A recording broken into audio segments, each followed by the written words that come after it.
सुप्रभात बच्चों, आज हम हेमंत ऋतु मतलब सर्दी की ऋतु के बारे में पढ़ेंगे। Cold season. ऋतुः हेमंत, सर्दी की ऋतु। सायंकालस्य वेला, शाम का समय। शैत्यं संवर्धयन् शीतः वायुः प्रवहति स्म, बहुत ठंडी हवा चल रही थी। सर्वे जनाः तुलिकया आवृता आसन्, सभी लोग रजाई ओढ़कर बैठे थे। पक्षिणः अपि स्वकीयेषु निर्मितेषु नीडेषु सुखेन वसन्ति स्म, पक्षी भी अपने बनाए हुए घोंसलों में सुख से रहते थे। अस्मिन् शीते सहसा पार्श्ववर्तिनः भार्या शीला आगत्य प्रार्थितवती, अचानक पास में रहने वाले की पत्नी शीला आती है और प्रार्थना करती है, भगिनी अद्य मम गृहे चत्वारः अतिथयः आगता, कृपया मह्यं स्वकीयां तुलिकां देहि। वह प्रार्थना क्या करती है कि बहन, मेरे घर में 4 मेहमान आ गए हैं, कृपया मुझे अपनी रजाइयाँ दीजिए। अहम असत्यम वदत, मैंने झूठ बोला। मम पत्युः मित्रपि आगंता अस्ति, मेरे पति के मित्र भी आने वाले हैं। अतः दातुम अस्मि असमर्था, इसलिए मैं देने में असमर्थ हूँ। सा गता, वह चली गई।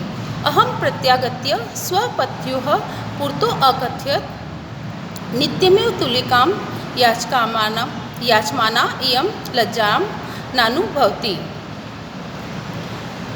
मैंने उसके जाने के बाद में कहा कि रोज़ रोज़ हमेशा ना रजाइयाँ मांगने में उसको शर्म नहीं आती है।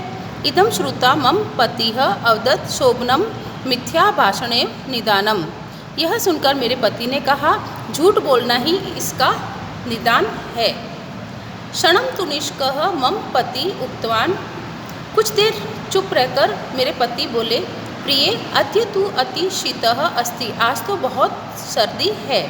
तुलिका अपि हिमेव प्रतीयते, मतलब रजाई भी ठंडी प्रतीत होती है। भवतु हस्तंतीम आनयामि इत्युक्ता अहम आनीतवती, मैंने कहा कि मतलब वो उसकी पत्नी ने कहा कि मैं अंगीठी लेकर आती हूँ। आवाहंस्तयाः समीपे अतिष्ठाव, हम दोनों उस अंगीठी के पास में बैठ गए। मम पतिः अभाषत, शीतेः अस्मिन् पार्श्ववर्तिनी शीला कथं शैत्यं सहते, मेरे पति ने कहा, इस सर्दी को पड़ोस वाली शीला कैसे सहन करेगी। तुलिका तु असत्येव, रजाइयाँ तो है ही।